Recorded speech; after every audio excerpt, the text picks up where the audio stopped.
Welcome, friends, to St. Andrew's United Church. My name is Catherine Somerville, and I served as the Minister of Pastoral Care and Outreach here. The good folks at St. Andrew's invited me back to tell you a story about how this church grew in its understanding of what it means to be a neighbor.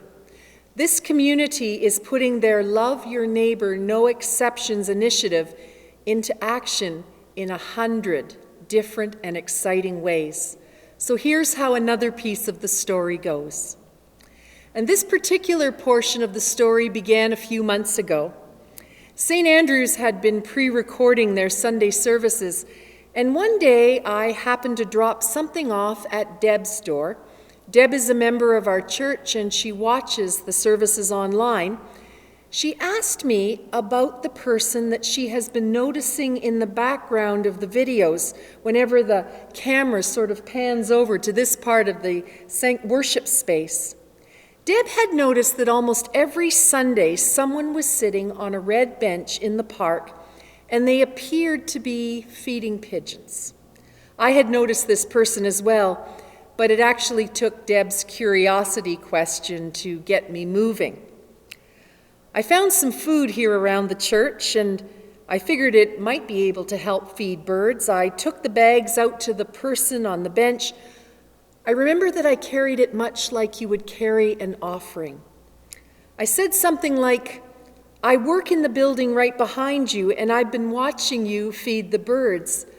I notice that you're here every day." The person, a woman, responded right away. Now remember that I did not say that I was a Christian or that I was a minister. I had only told her at this point that I was an office worker.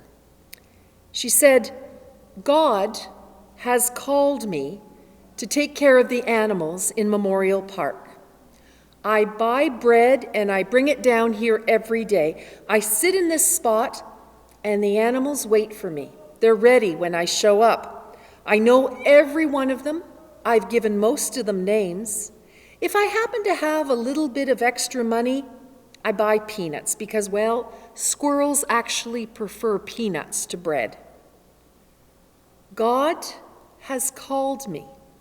Can you imagine someone being so sure of their call that they're not afraid to share that vision with a complete stranger? Turns out that the woman's name is Sharon. Sharon comes to the red bench just about every day from about 12 until 2 o'clock in the afternoon. I found out through some connections to the outreach workers downtown that she lives in a rooming house that isn't very nice, and Sharon prefers to be outside as much as she can. Now, most days when I worked here at St. Andrew's, I would bring a Tim's double-double to her. She grew to know my presence, and she also grew to appreciate the sandwiches and the muffins that the church has been delivering to the Wise Warming Station. We always made sure that we took a detour through the park and made sure that Sharon got something to eat. She's grown to trust us. She gave me permission to take her picture as long as I didn't take a picture of her face. I introduced her to another church member, Roger Pyle, and they got along really well. Sharon asked for help when she needed a pair of mittens, and she asks for help when she needs bread for the birds. When I told the story of meeting Sharon to the church, I drew upon a couple of truths that I have gleaned from our encounter.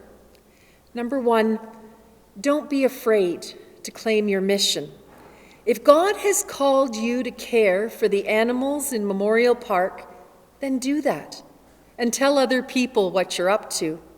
If God has called you to bake muffins for your neighbors or collect sweaters for those who live on the streets, then share that good news story. God is at work in the world, and your brilliant idea may spark someone to have another idea of their own, and so on, and so on, and so on. Lesson number 2, support one another. Sharon could use some help getting her bird food.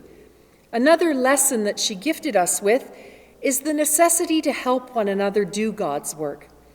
I issued a challenge to the people of St. Andrew's to bring bread and peanuts to Sharon, And some folks told me that they've started doing that.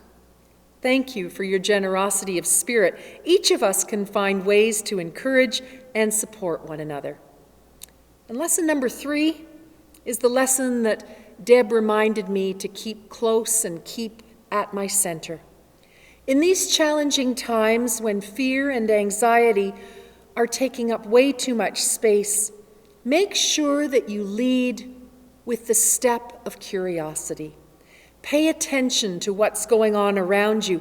Ask questions, because curious people discover that the most unexpected and delightful adventures await. You get to see the world with new eyes. So today I am grateful for Deb's question, which led me to a conversation with a person who has a strong and clear call to be God's helper in the world. I'm grateful for Sharon's vision and the way she has invited me to help her. May we all be so aware, so committed, and so very curious. Sharon sits on the red bench on Medina Lane, right at the edge of Memorial Park. She could use some help, but I'm sure you can think of your own circles of connection, and you know someone else who is doing great things in the world right now. They need your help. I hope you offer. If you would like to join us at St. Andrew's as we provide food to the shelters and the warming stations, make vitamins available to the guests at the Samaritan Center, and provide clothing and supplies to the outreach workers who know the needs of our city. In other words, if you would like to help somebody else today, please contact us. You can contact Sylvia. Her contact information is on the screen right behind me. So thank you for being a good neighbor. Together we are seeking to love our neighbors, no exceptions.